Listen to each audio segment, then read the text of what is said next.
thank you for having me whilst I'm still welcome in the European Union as well. So what I'd like to talk about today is this chart. Very familiar to you, I'm sure. It shows the newspaper revenues for advertising revenues for American newspapers being back to the levels of back to levels in 2012 of 1950 and continuing to decline, with digital advertising revenues hardly making up any difference. Now, The Economist is not immune to this huge disruption in our industry. So what I thought I'd do today is share with you how we have managed to mitigate this big decline in revenue from advertising and maintain and grow our profits through circulation. So, this is the public story. If you read our annual report, you will see these two rather obscure graphs which point to the profitability of our circulation business. The graph on the left shows gross margins, which is the difference between revenue and direct costs of circulation, steadily growing. Doesn't say very much. And then you'll see that our overall volume of circulation is hovering around 1.5 million and has done for some time. And that's really all we say publicly about how we're mitigating the decline in ad revenues through circulation. But I want to talk to you today how we are achieving this in a digital era of transformation and in an environment dominated by social media. So this, I have to take the numbers off, but this is the inside story. This shows the profitability of our circulation business over the last 10 years. So when I joined, and I was director of circulation for Europe, my job was to deliver the audience that our advertisers wanted to reach. It wasn't necessarily to grow circulation amongst people who wanted to pay for The Economist. And who those people are, I shall describe a bit later on. Over time, we made that business cost neutral, and then you can see here on the right that it's a very big, profitable part of our business and has allowed us to maintain our profits as a group. So that's really the inside story. So how on earth have we done it?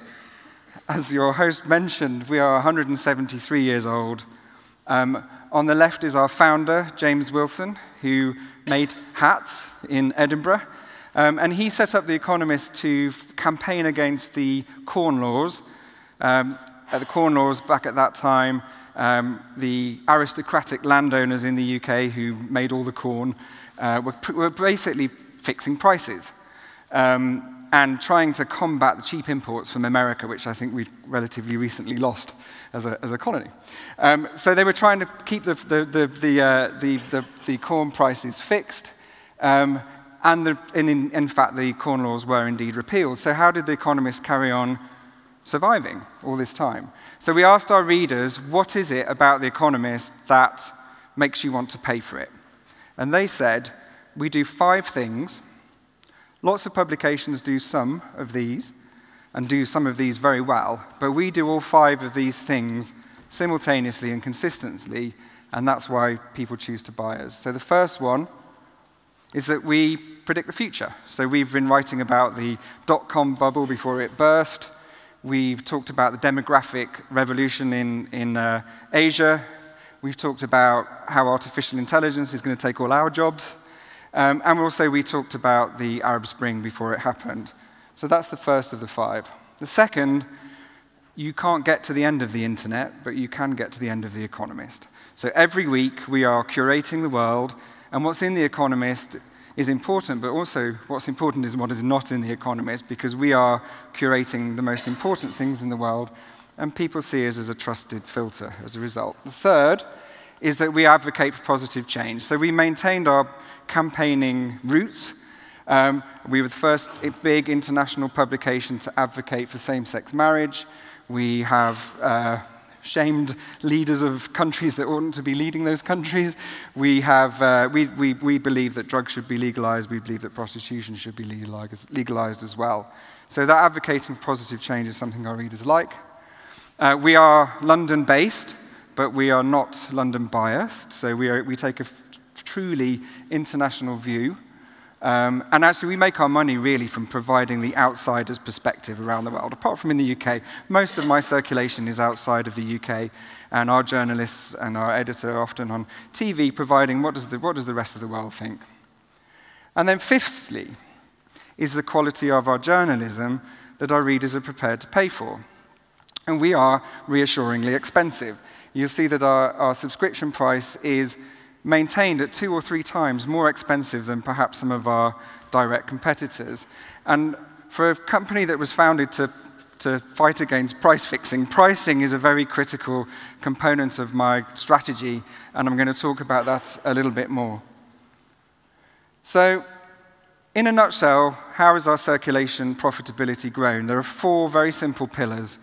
I am benefiting from the migration from print to digital reading because my direct costs, my print and distribution costs, are declining.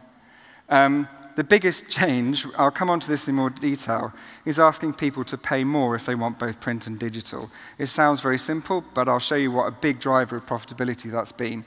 Thirdly is pricing. We spend a lot of time and effort working out how much to charge and what our pricing strategy needs to be, and I'll share that with you shortly. And then fourthly, with my CMO hat on, I can do a better job. I can scale our acquisition marketing for subscribers efficiently, and I'll show you how in the last few years we have halved the cost to recruit a subscriber whilst raising the price.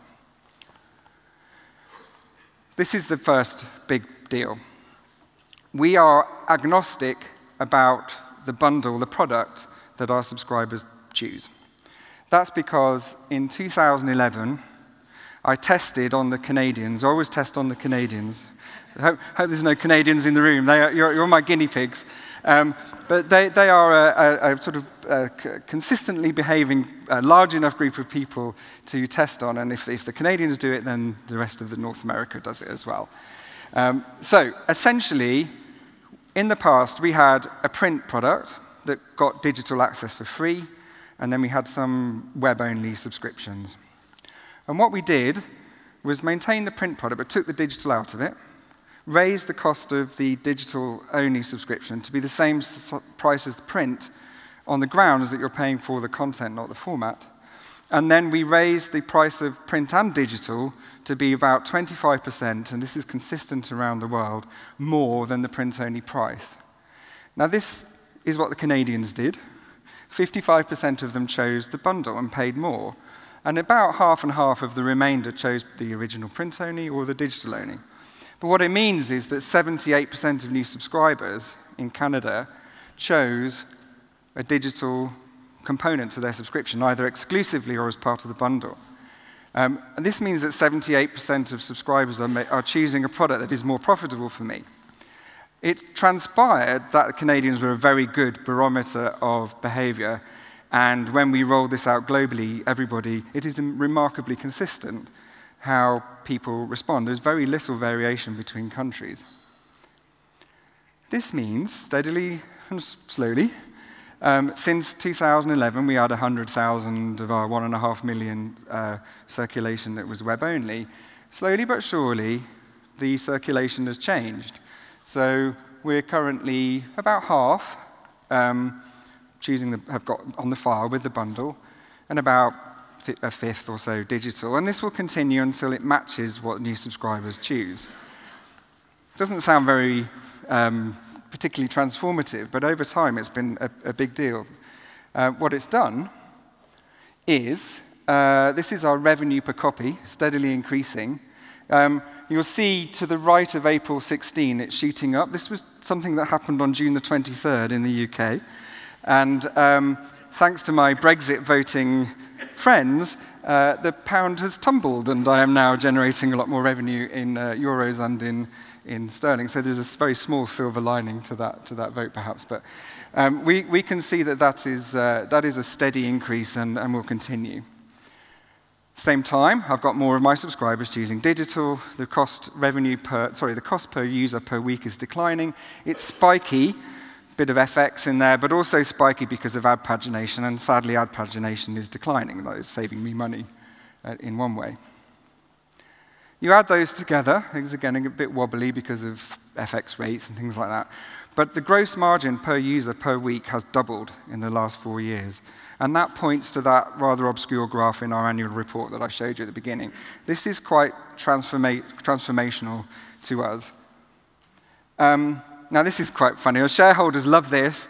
This shows if you do the maths and you extrapolate this formula for the next 10 years, you would see that we could continue to double the profitability of our circulation business about every 5 years until within about 3 or 4 years, we would be able to survive. Life would be as we know it at The Economist without needing to rely on the volatility of our advertising revenue. And obviously, that's something we are aiming for. But this is very easy to do maths, and it's very easy to create an extrapolation of current trends. Are we confident that we can deliver this? And in fact, we are. I'm going to tell you why. There's 3 reasons we're confident that that graph will continue. Firstly, demand for The Economist remains undiminished. So if we go back to those 5 things that we do that our readers like, they're prepared to pay for it. And I'll show you a little bit more why we can tell that that demand is still there. Secondly, we're very small. There are an awful lot of people in the world who ought to be reading The Economist that are not yet reading it. I'll tell you who they are and how many there are shortly. And thirdly, as I said, I can do a better job, and I'll show you how we're doing that. So let's just focus on demand first. In a world of news aggregators and social media, The Economist may become the HBO in somebody's cable package. We might be, and this is certainly something that is being talked about with our relationship with Snapchat, that we may be commissioned to provide content and be paid to do that as part of an aggregator base. That may be our future. Or consumers might get tired of an endless stream of not very well curated, they're getting much better, but not particularly well curated aggregation of articles, and return to publishers with brands that they trust. We think actually it'll be a combination of the two. So our very uninspiring sounding strategy is to hedge our bets. We're going to do both. We're going to provide an environment for people to come to and pay to our curated content, and at the same time, we will provide content to aggregators, and that's really what our solution is. Secondly, talk about demand for us. We found our subscribers to be, to a point, price inelastic. This means that we can raise the price without there being a corresponding drop in the number of subscribers. But it only is to a point. Again, I tested it on the Canadians. How much can I raise the price without messing up the volumes? And we've also found that if you put the price up once in a big bang, is much more effective than small, regular price rises, because there will always be a decline when you put the price up. So we run our business in a 3-year cycle. There's a price rise, and the last price rise was in March. Globally, I increased the subscription price between 15% and 20% for both new and renewing subscribers. And we see a decline in the a small decline in the response rates. We see a small decline in renewal rates for subscriptions. I didn't change the newsstand price. We're already quite expensive. And we found that newsstand purchases were price elastic, meaning if you put the price up, you get an even bigger drop in numbers. So we kept that where it is. So I'm in a price rise year right now. We haven't grown the subscription base for a while because there's been slightly higher churn. And this will continue. Precedence has shown us. Next year, we will increase our revenue. The year after, there'll be a combination of volume and revenue growth. It works really effectively for us. So just put the price up. The black star shows a price rise year. I'm not proposing to put the price up again until March 2019. And at that point, because the revenue, everyone will be on the new price by then, the maximum subscription term is 3 years. And it'll level, and then it will start to rise again. So secondly, I said we are small, and our market penetration is low, and there are lots of people who ought to read The Economist. So who reads The Economist? This is William. He reads The Economist.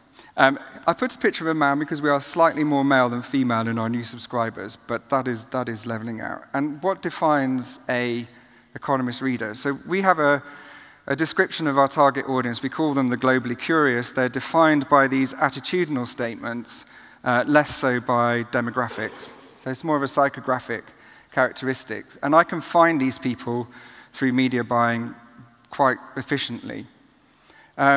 What unites these people, and there's a sort of dumbbell demographic with age group. These are young people and these are older people. The two big clusters are millennials and then people sort of 50 plus. And what unites these people of different ages is their interest in the world beyond their own borders. So they're reading The Economist because they want to know what big seismic changes in the world, what are they going to do to impact their lives. They're technologically driven. They're not necessarily early adopters, but they follow science and technology. They like a challenge, but they're also materialistic and into their careers as well. So I'm very lucky that we also have the Economist Intelligence Unit in the Economist group, so we got them to crunch all of the numbers. There are actually 132 million globally curious people in the world. However, because of The Economist being in English, we have to take a filter of people who would be comfortable reading The Economist. And that reduces from 132 to 76 right now. But this is a growing market. We are very lucky because of English being the language of the internet to an extent, and also often an international language of business, means that, and with growing levels of education and English language penetration, that 76 million today will be 85 million in the next 10 years. So I would be able to, that graph showing the profit growth, if I maintained my penetration into the globally curious audience without even increasing it, I would be able to deliver that growth. We've been around a long time. Our penetration in the UK is around 15%. Our penetration in the States, which is our biggest market, is about 1.5%. So I just need to get it to 2%, 2.5%, and I would be able to deliver that profit growth. So we're far from saturating the market, and we are in a strong position. And then thirdly, about doing my job better, this picture of a glass is meant to be our sales funnel. So this is the machine that I've built to drive people to subscribe to The Economist. And as we go over the next few years, I will be investing further up the sales funnel. Most of my activities at the moment, about 90% of my spend, is to convert the already somewhat engaged with us into buying. I market to over 99.4% of people who type in Economist subscriptions into Google. I need more people typing in Economist subscription into Google. I need to go further up the sales funnel to drive demand. So that means we'll be going higher up. The deeper bit is around analysis.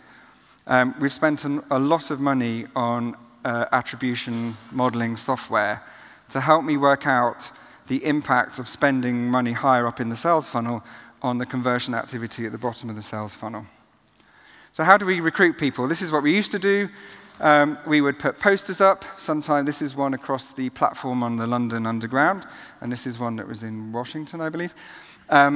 We would put posters up, and we would do pre- and post-campaign surveys and see if the needle was moved in terms of awareness, prompted or unprompted. That was how we did it, and we've now changed that a lot.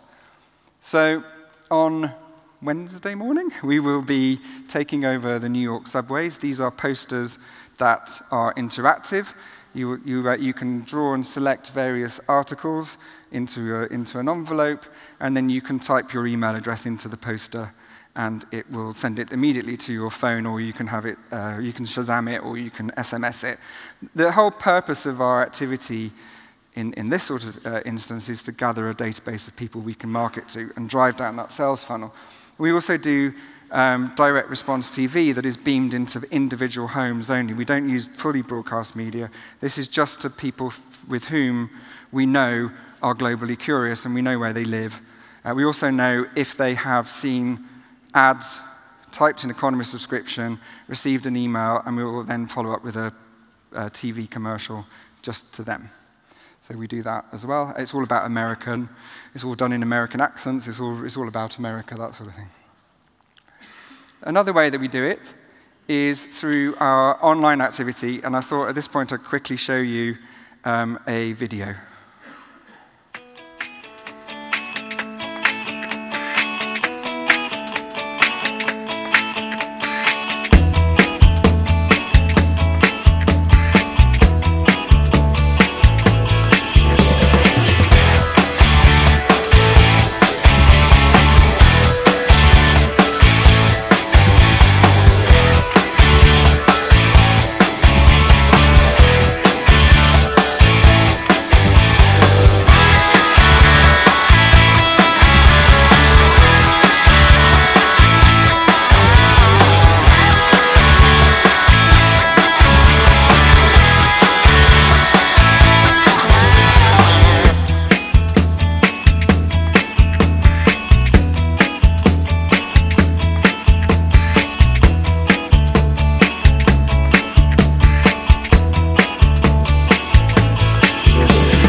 said it better than I could. So we react quickly to world events, as that showed. We have a direct link with editorial. So here's our representation of Trump. This is actually animated, as you can imagine. After the first presidential debate, these sort of ads come out. These came out after the second one. And of course, this was our response to the referendum results back in June. So we have a relationship with editorial to churn these out very quickly and to get them into our machine as quickly as possible. We also recruit through experiential marketing. We've been giving people ice cream with insects in it regularly. There is a point to this. And we've recruited, bizarrely, around 40,000 new subscribers globally through insect ice cream, as an example. As I said, we've invested a lot in attribution software. In particular, the most important one for us is Visual IQ, that allows us to know where our spend is distributed in the sales funnel and how much impact that is having. And last but not least, of course, social media. We've got 40 million social media followers. We launched recently on Snapchat in the UK, US, and Australia. And we're reaching 3 million, we've about 5 million unique users through Snapchat in the first few weeks, which is helping us reach that millennial group as well, which are important to us. Of course, I should say that we have a lot of other revenue sources at the Economist Group beyond the circulation business, and here are the other things that we do. I've got to wrap up quickly, I see. So, what I want just to leave you with is this one slide. We are doubling the profits of the circulation business every 5 years, and we expect that to continue. We need it to continue. It's based on those 4 principles. It's benefiting from the migration to digital reading. It's charging more and raising prices and maintaining a premium price. And it's investing heavily in this highly effective marketing. And why we think we should be confident is because demand for The Economist is undiminished. We're very small. We have a low market penetration. We don't need a high market penetration in order to deliver that growth. And thirdly, we're going to carry on making the investment in circulation marketing in order to deliver that. And that's pretty much what we do at The Economist. Thank you very much.